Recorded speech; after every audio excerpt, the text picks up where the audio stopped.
Greetings, everyone, and welcome to Wake Up Wednesday. Yeah, wake up to the reality of the world around you, the reality that Jesus is alive. He is risen, and that makes a difference in your life.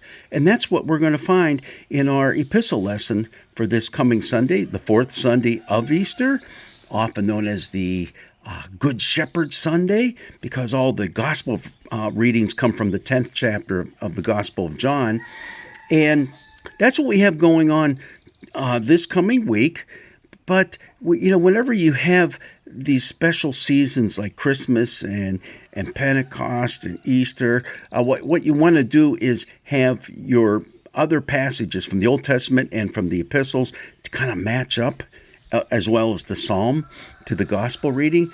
And we have to get to the very last part of our epistle lesson to see how this matches up. 1 Peter chapter 2, verses 19 through 25.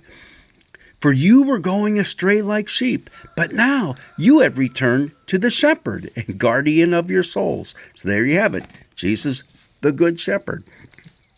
But basically, that's the only thing this passage has to say about good shepherd. Otherwise, it's talking about, and this is hard to take, so listen carefully, it's talking about being a slave or a wife and submitting to your master or to your husband, even to the point of being beaten.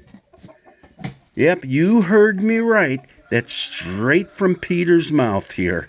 Now, this is not Peter the Apostle. This is one who wrote in his name, possibly a close disciple of him. So what in the world is the Bible doing to us here? Talking about submitting to being beaten? Well, not really. What this particular passage does, it's speaking specifically to slaves, and then the next part right after this is going to be saying pretty much the same thing to wives. You have to remember, this is over 2,000 years ago, totally different culture than what we live in now. And you wouldn't dare talk this way, especially in our United States of America. You shouldn't talk this way anyhow. Slavery, wives being beaten by husbands, domestic violence. What's going on here? Okay, again, take a deep breath and realize that what's happening is we're deeply steeped in a Roman culture that has slaves, household servants, and also the woman is not in charge unless it's one who is widowed or has a lot of money stashed away. Yeah, we have those women in that culture, and we have writings that talk about them being in leadership positions. But for the most part, no. You're a wife. You're there to help raise the kids, and you must submit to your husband. Well, what happens if you're a Christian? Do you put up with beatings and things like that? Well, listen to what the author says here. For it is a credit to you if, being aware of God, you endure pain while suffering unjustly. Okay, there's the recognition that this is not a perfect world. It's not a perfect society. But if you suffer because of that, because you're standing up for the values that God wants us to live under, you know what? Do it. Do it, because that is a testimony to the people that you are in submission to, so to speak. It's a testimony that the love of God is what's going to rule your life, not necessarily these unjust laws and rules and regulations and cultural norms that you find yourself immersed in and in some ways trapped in. Yeah, this is all about, and this whole passage is referring to slaves who find themselves now believing and following Jesus and what Jesus has to offer us, but that's certainly not what their household has to offer or this Roman culture that they're stuck in. Read it a couple times. There are references to the suffering servant that's found in Isaiah. In the 52nd chapter, there's a direct quote. He committed no sin and no deceit was found in his mouth.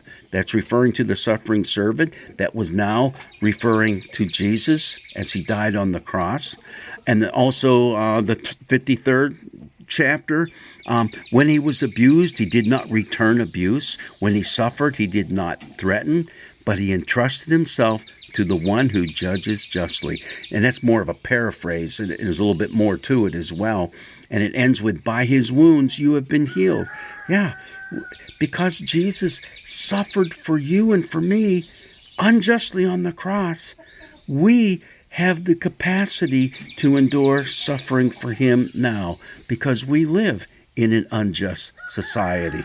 Or if you find yourself living in an unjust society, remember, I'm talking in terms of first century, you might feel the same way in the 21st century now. There might be things that just aren't right. But what do? We don't say, it's okay. No, we live the way God wants us to live. And if we have to suffer the consequences, bear those consequences, suffering, knowing that you're doing it for the glory of God. Yeah. And look at what has happened through the ages. Oh, there have been many, many times where different cultures and different societies have been truly cruel to Christians, those who live by the law of love that Jesus has given us. Law of love? Yeah. Love one another as I have loved you. That's the only command Jesus ever gave us. Love one another. So when we live that way, sometimes we will pay for it because society doesn't want to see that happening. Okay, but that's what God wants us to do in our lives. Love to the limit. All right.